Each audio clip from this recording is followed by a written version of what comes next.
നഗരസഭയുടെ കരുതലിൽ 3 പേർക്ക് വീൽചെയറുകൾ. മട്ടന്നൂർ നഗരസഭ ഭിന്നശേഷി സൗഹൃദമെന്ന ലക്ഷ്യത്തോടെയാണ് തെരഞ്ഞെടുത്ത 3 പേർക്ക് ഇലക്ട്രോണിക് വീൽചെയറുകൾ നൽകിയത്. നഗരസഭാ ചെയർമാൻ എൻ ഷാജിദ് ഉദ്ഘാടനം ചെയ്തു. എഴുന്നേറ്റ് നിൽക്കാനോ നടക്കാനോ ശരീരം അനുവദിക്കാത്ത 3 പേർ. അവർക്കുള്ളത് പറഞ്ഞറിയിക്കാൻ വയ്യാത്ത സന്തോഷം. ജീവിതം വീൽചെയറിലാണെങ്കിലും ഇന്ന് നഗരസഭ സമ്മാനിച്ച വീൽചെയറുകളിൽ ഇരുന്നാൽ പരസഹായമില്ലാതെ ഇവർക്ക് സഞ്ചരിക്കാൻ കഴിയും.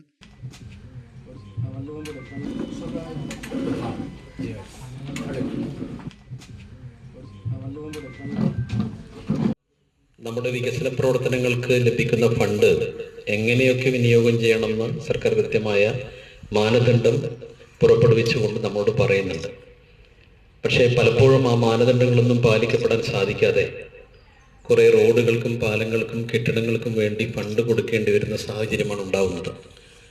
എന്നാൽ നമ്മുടെ ഭരണസമിതി തീരുമാനിച്ചത് നമ്മൾ ആരെയൊക്കെയാണോ വികസനത്തിൻ്റെ പാതയിലേക്ക് കൊണ്ടുവരേണ്ടത്, നമ്മൾ ചേർത്ത് പിടിക്കേണ്ടത് ആരെയാണ് എന്ന് കൃത്യമായ ഒരു ധാരണയുടെ അടിസ്ഥാനത്തിലാണ് നമ്മുടെ വാർഷിക പദ്ധതി തയ്യാറാക്കിയത്. അതുകൊണ്ടാണ് ഈ പദ്ധതിയിൽ 3 പേർക്കാണെങ്കിൽ 3 പേർക്ക് ഇലക്ട്രോണിക് വീൽ ചെയർ, നിലവിൽ അവർ ഉപയോഗിച്ചുകൊണ്ടിരിക്കുന്ന വീൽ ചെയറിന് പകരം കുറച്ചുകൂടി അവരുടെ ചലനത്തെ മെച്ചപ്പെടുത്താൻ ഏത് ഉപകരണമാണ് ഉപയോഗിക്കാൻ സാധിക്കുക എന്ന് അന്വേഷിക്കുകയും അതിന് പദ്ധതി വെക്കുകയും ചെയ്തിട്ടുള്ളത്.